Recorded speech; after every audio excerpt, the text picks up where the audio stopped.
This is Frankly MSP, where managed service providers get real.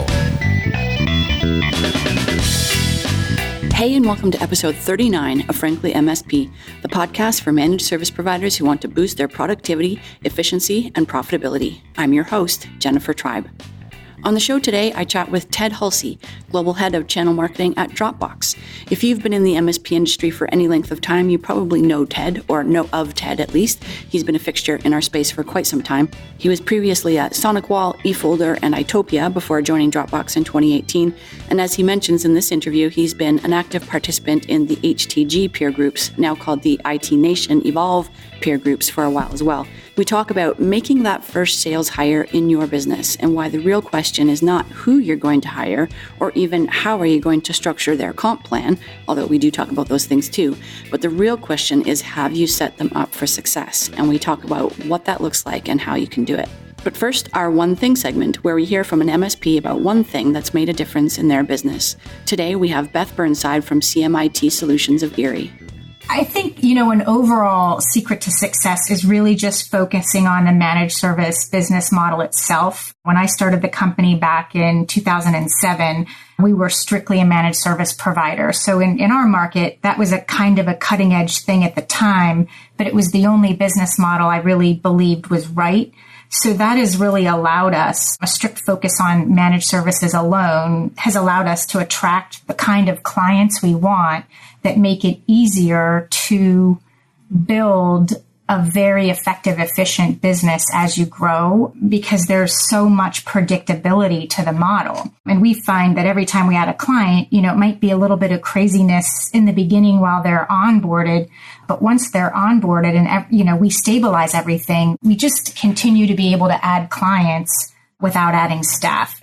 That tip from Beth Burnside was from episode 4 of the Frankly MSP podcast, where Beth filled us in on how she managed to double her company's revenue each year for the last 5 years. A focus on managed services was obviously one piece of that puzzle. And in the full episode, Beth also digs into tracking and managing metrics, utilization, and timesheets. So if those are things that you've been struggling with or trying to optimize, have a listen to episode 4. What's your one thing? Was there a book you read or a process you implemented that really changed things for you? Maybe a speaker you saw or a tactic you tried had an impact. Let us know. Tell us in a voice memo and email the recording to franklymsp@avic.com. Or if you prefer, just shoot me a note at the same email address, franklymsp@avic.com, and we can set up a time to record over the phone. You're listening to Frankly MSP, brought to you by Avic Networks. Now we come to my interview with Ted Hulsy, Global Head of Channel Marketing at Dropbox, about why sales is a process and not a person. Hi, Ted. Welcome back to Frankly MSP. It's great to be here, Jennifer. Yeah, so we had you on the show before. It was about a year ago, I think. Actually, by the time this episode airs, it will be about a year ago that we had you on.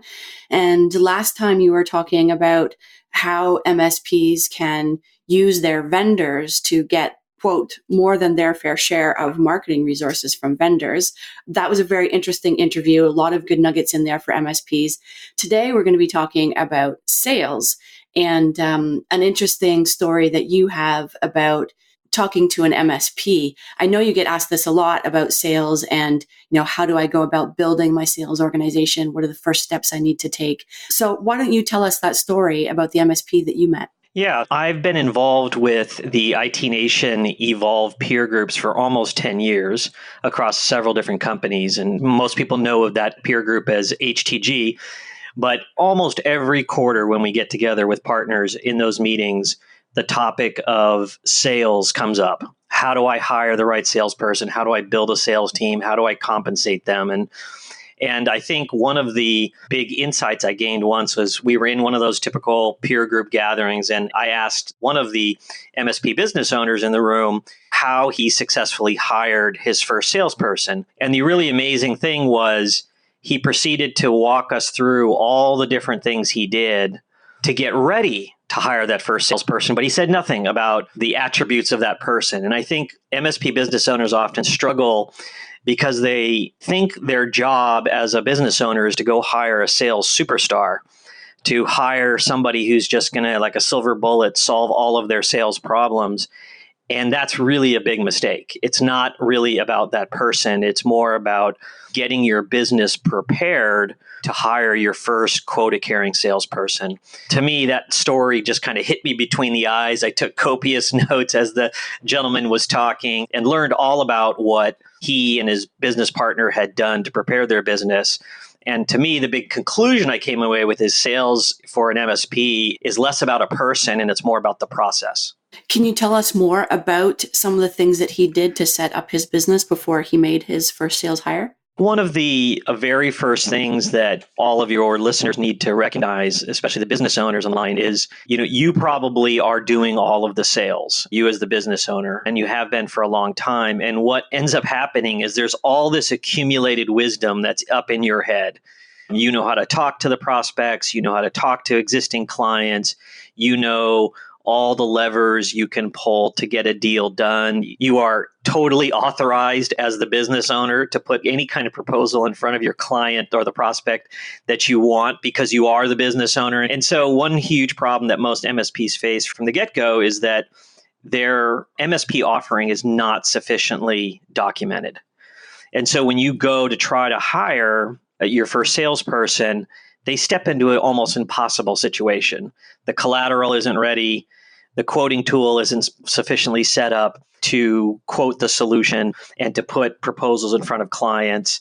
And you probably haven't even done a good job training that new salesperson on what your core MSP offering is, what are the a la carte add-ons. So the gentleman who told this story, the very first thing they invested in is they completely documented their core MSP offering, their core product or service offering with all the pricing and packaging, all the customizable options. They made sure that everything was clearly documented in their quoting tool. And they had a firm idea about, okay, this is the full meal deal solution I want to sell to every single one of my clients. And then here are the 7 to 10 different ways we can customize this offering to drive more monthly recurring revenue or to solve unique problems for the client. That was foundational. That was the very first thing you need to do. And it's all about preparing the ground. And believe it or not, this is a super hard thing for a lot of business owners to do, is you got to get all that knowledge out of your head and on paper and then into your systems, into your quoting tools like QuoteWorks or ConnectWise Sell and that sort of thing. And I would imagine this would be very tempting for a business owner to kind of rush through this or skip this process because they're thinking, oh, I need more sales now. I've got to get this person started now. But they do need to take that time to step back and get that documentation in place, right, before they go out and start looking. Yeah. And I think even beyond that, it's kind of less like the procrastination problem or the putting something off to tomorrow.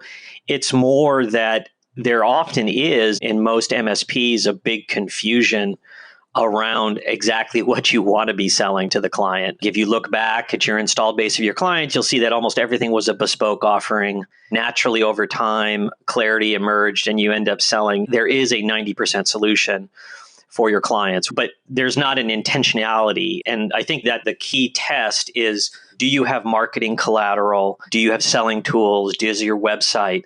Do they all sing from the same song sheet? And are they telling that same story about what your core offering is? Because that is the level of consistency a new salesperson needs when they step into the role for them to go actually out and effectively win new clients. So it's beyond just preparing for that sales hire. It's really, you've got to really think through what your core MSP offering is and thoroughly document it and have the minimum set of selling tools, marketing assets to do it, which is like, let's not overthink it. Let's not make this more complicated than it needs to be. It's like one physical brochure, messaging that's in line on your website, copy points and content in a Microsoft Word document that can be dropped into a customized proposal, and then the core attributes set up in like a spreadsheet for customized quoting and or the same sort of material set up in your quoting tool so you can do a quote to any prospect that comes along and then also customize and adapt it if they have unique requirements. So I know one thing I've heard that also trips up companies, not just MSPs, but any small company that's going to hire a salesperson for the first time, is they just kind of drop the person in and say, okay, go find clients, and don't distinguish between sales and marketing and business development. So expecting the salesperson to go out and find leads and warm up leads and then close the sale versus having that marketing and business development done ahead of time. Did the person you spoke to say anything about that? Again, it comes back to process. First of all, you need to have a documented process. And sales is one of those functions where, because of the personality styles of different people and the complexity of the sale, you really need a division of labor. Make no mistake, selling managed services is a complex sale. Of course, you as the business owner and everybody working to make everybody more successful here, we're trying to make this a simpler process and a simpler sale. But part of that is breaking down the process into its constituent parts and simplifying it. But there is a division of labor. There's really, from a personality style perspective, there's differences between hunters and farmers. Hunters, people who like to close business and kind of move on. There is a personality style like that in the sales world. And then account management folks, people who look after existing clients, who are looking after long-term relationships, they're a different style on their own as well. They're more relationship driven. They're usually more nurturing people. There are different personality styles, and there's really should be a division of labor. But one thing that I feel pretty passionate about after working with MSPs for over 10 years on this topic is I really believe your first quota-carrying person on your team should be a farmer or an account manager.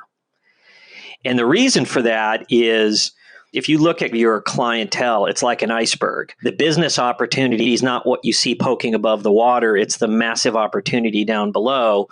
And in every MSP clientele, there's a massive base of project-based business and infrastructure modernization projects and kind of technical evolution things that can occur. But you really need to be very good at driving innovation and evolution of your clientele, which then results in all that project and product revenue. And it's an incredibly time-intensive process to manage your installed base. And that's why you should hire an account manager first. The typical MSP business owner that has, say, between 7 to 15 employees, this person is, in many cases, doing an impossible job. They are running the company. They're trying to hire and fire and manage their people. They're trying to find new business, sell new business. They're also probably, in many cases, wearing the vCIO hat and being called into existing clients to do account management type things. It's really not a tenable situation. So if you're trying to figure out, well, how do I offload? How do I drive revenue? I say, look at your installed base, hire your first salesperson who's quota carrying as an account manager, and have them be the one who's driving your technology business reviews or QBRs, whatever you happen to call them. But those periodic meetings with your installed base clients to check in, establish value, establish progress, and find additional projects.